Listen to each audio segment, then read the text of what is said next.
Bom, gente, fiz um plantio, na verdade, né, fiz diversos plantios, mas assim, de rúcula.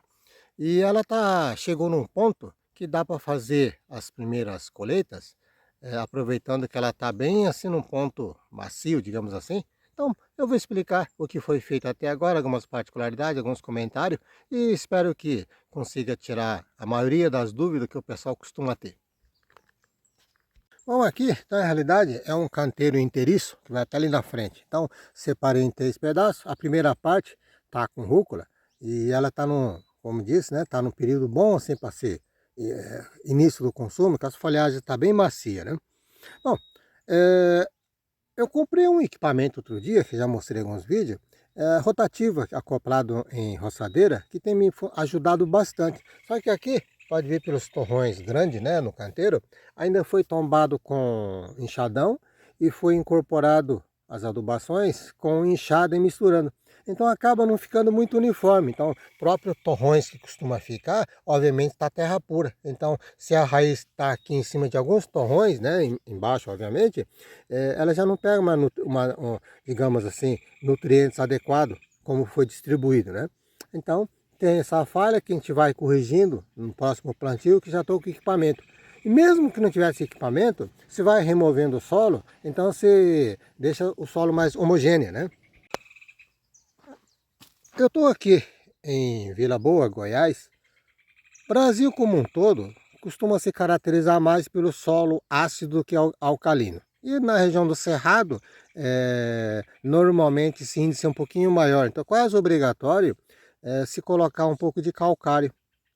Então, uma vez por ano. Então, só que uma vez por ano. Só que nas primeiras vezes, obviamente, a dosagem tem que ser maior. Então, aqui nesse canteiro aqui, nesse trecho, estou plantando pela primeira vez, né? Verdura nesse caso. Eu coloquei por metro quadrado 195 gramas de calcário filler, da categoria filler, que tem um PRNT de 100%. PRNT, já expliquei em alguns vídeos também, é a capacidade de reação que o calcário tem no solo, né? Digamos assim, o tempo mais curto. Enquanto que um PRNT considerando um bom calcário de 80%, 90%, você pode considerar pelo menos uns 60 dias para se começar a fazer efeito da correção da acidez, enquanto que o filler começa esse efeito com 15, 20 dias. O calcário, vale lembrar, né, que além de fazer a correção, os ingredientes que tem já faz essa correção da acidez, que é uma coisa importante, propriamente também ele tem macronutrientes como cálcio e magnésio de uma importância bem grande para todas as plantas. Bom, feito a incorporação do calcário, o calcário tem que estar incorporado no solo, né? Digamos, nessa camada do canteiro, onde o sistema radicular vai estar em ação, digamos assim, o calcário tem que estar incorporado, não adianta estar na superfície. E também é necessário que tenha uma leve umidade, não precisa encharcar que nem uma irrigação, mas assim, não precisa molhar igual uma irrigação, mas tem que ter uma leve umidade para que o calcário vá tendo essa reação. Se o solo, nesse período do ano, costuma ter épocas secas, né? Tiver seco, a pessoa incorporar no pó, digamos assim, na terra, não vai ter efeito nenhum. Então é importante que tenha uma leve incorporação. Passado 15 dias, eu incorporei esterco de gado, esterco de gado curtido. Então, coloquei numa quantidade por metro quadrado, algo em torno, né, que acaba a medida não ficando assim exato, mas algo em torno de 2,2 kg por metro quadrado de esterco de gado curtido. Particularmente, eu gosto mais de utilizar esterco de aves, né, galinha, frango. E galinha ou frango, tem uma diferença, né? Às vezes, cama de frango, a gente fala já cama, porque tem aquela camada de limpeza, né? Que absorve a umidade, esterco. Então, na verdade, tem o esterco, esterco propriamente dito, né?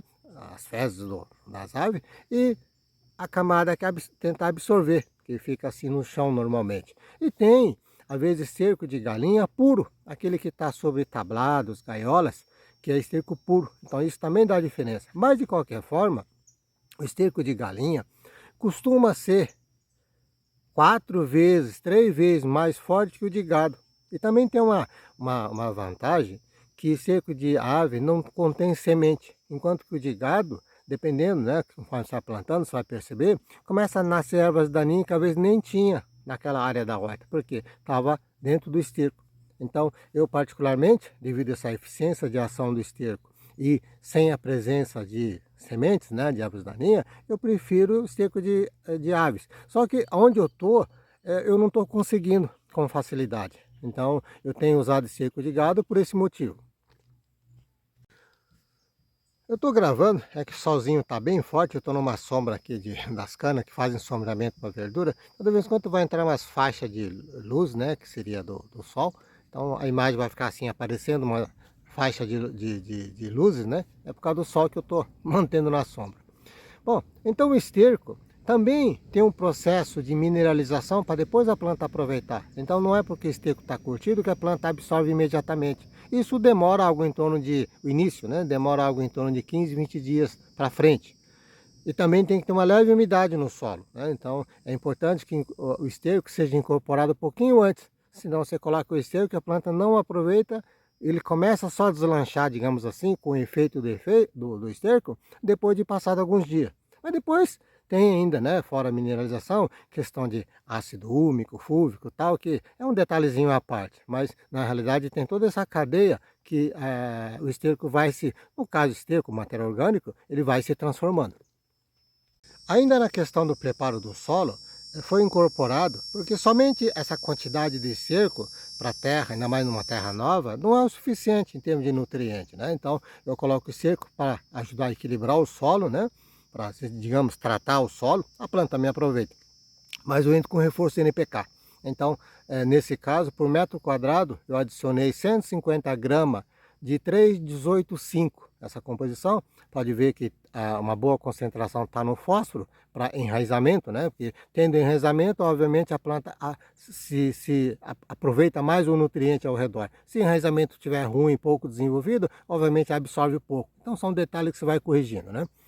Então, foi aplicado 150 gramas do 3,18,5 e também eu incorporei, isso passado 8 dias depois da adubação com esterco. Eu tenho um outro adubo que além de NPK, eu uso em quantidades pequenas, mas ela é rica em micronutrientes, boro, cobre, ferro, manganês, molibdênio, zinco, né?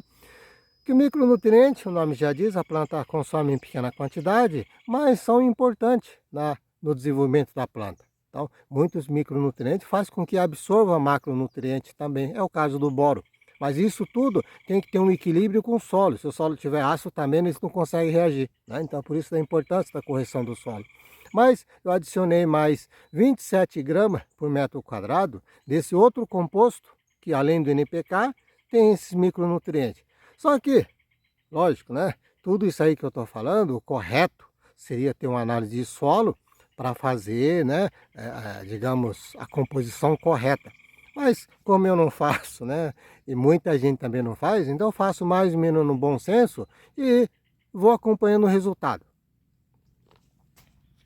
A questão da irrigação, eu estou utilizando, aliás, me aliviou bastante o serviço, que eu moro aqui há pouco tempo. Então, até 2 anos atrás, 1 ano, 2 anos, eu utilizei irrigador, realmente dá muito trabalho, que o tempo aqui é um sol, um período seco, bastante forte, e não dá conta de jogar com o irrigador. Então, implantei essa irrigação esse ano, está me facilitando bem a vida, né? Tem seus vantagens e desvantagens. Bom, vamos lá.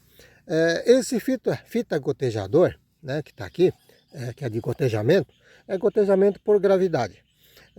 Ele tem um espaçamento de 20 centímetros, então não sei se dá para ver, ó, um furo está ali, outro está aqui, então o espaçamento está 20 centímetros. Uma curiosidade para quem não saiba, o raio superficial da umidade, superficial, aqui embaixo ela vai abrindo mais, né? É algo em torno de 10, 15 centímetros. Então, um furo está aqui, ó, e outro está aqui, né? Ó, outro está aqui debaixo da folha.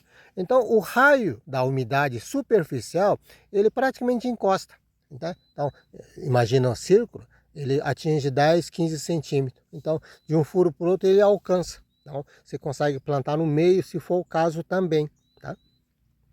Mas assim, embaixo no solo, essa umidade ele abre mais, abre o leque. Então, o gotejamento cai num ponto e ele vai abrindo no solo. Diferente de um regador que ele acontece ao contrário. Ele começa espalhado, conforme a penetração no solo vai tendo dificuldade, ele vai diminuindo, né? Aí tudo bem. Aqui eu plantei direto a semente no solo, né? Direto no solo. Mas pode ser feito muda também, se for o caso, mas de qualquer forma, eu não coloquei em linha linear contínua. Então, como eu sei desse espaçamento, do gotejamento, eu coloquei já algo em torno de entre, talvez não fica exato, né? Mas algo em torno de 20 centímetros, algum 15, algum ultrapassou um pouco 20, né? Aproveitando duas linhas do gotejamento, né? Então, lado de lá, lado de cá. Que as folhas, pode ver que aqui está no espaço, vamos supor, na média de 20 centímetros, conforme os furos, as folhas encostam, né? Então, é uma distância boa. Esse detalhe, né? Pode ser aproveitado os dois lados, o lado direito e esquerdo da fita. E quando a gente coloca direto no solo, né, a semente, também um cuidado, eu não coloco diretamente debaixo do gotejador, que senão acaba tendo excesso de água e a semente apodrece, né? Então, mesmo utilizando o gotejador desde o início da semente, a gente costuma colocar um pouquinho mais afastado, ó, não sei se dá para perceber, do ponto de gotejamento. Então, esse pontinho também, né, não é milimetricamente, mas algo em torno de 6, 7 centímetros, 5 centímetros aproximadamente, fora da mangueira, para não pegar água direto encharcando a semente, né? Depois o sistema radicular ele vai alcançar. Um detalhe também, não sei se dá para ver um pontinho preto assim, colocado a semente, eu cobri com um substrato de muda, para facilitar a germinação, senão o solo argiloso, que nem é o caso aqui, ele vai criando aquela camada compactada. Com regador seria muito mais, com gotejamento é menos. Mas eu coloquei substrato que eu tenho à disposição, justamente para facilitar a germinação. Bom, nesse ponto que a planta está, já posso começar a saladinha hoje mesmo, né? Ela está com 36 dias depois de semeado. A previsão média dessas culturas realmente é na casa de 35 dias, né? Pouquinho mais, pouquinho menos. De 32, 33 até uns 40, 42, nesse período de 10 dias está dentro. Mas esse está exatamente com 36 dias. A germinação foi rápida, com 4 dias já tinham germinado, né? Agora, uma coisa também, rúcula tem um ciclo muito rápido. Se eu demorar a consumir, daqui uma semana, exageradamente 10 dias, as folhas estão bem fibrosas. Passado mais um pouquinho, mais 10 dias exageradamente, ele já começa a soltar o tendão de flor, entendeu? Porque já está terminando o ciclo. Então ela tem um ciclo muito rápido. Muita gente já me perguntou como é que se colhe rúcula, né? Tem gente que fala, eu plantei, eu estou tirando folhinha por folhinha para comer. Bom, se consome pouco, com certeza dá para fazer isso, determinar por um período, que mesmo tirando folha por folha, ela vai terminar o ciclo. Se deixar passar, a folha fica assim e passa rápido, ela fica bastante fibroso, né? Então a maneira correta de colher a rúcula, seja para consumo em casa, doméstico, ou seja comercialmente, é arrancar com raiz e tudo. Aqui, ó. Você passa a mão no tufinho aqui e puxa com raiz e tudo, né? Só não vou tirar agora para manter ela fresquinha, que mais tarde eu vou consumir. Não sei se é almoço ou janta, mas eu vou aproveitar, né? Mas assim, depois eu tiro esse tufinho, eu vou mostrar. Muita gente também pergunta se comprando em mercado, digamos assim, que está com a raiz, se não pode aproveitar aquela raiz e plantar. Olha, se pegar aquela raiz e plantar, ela vai brotar.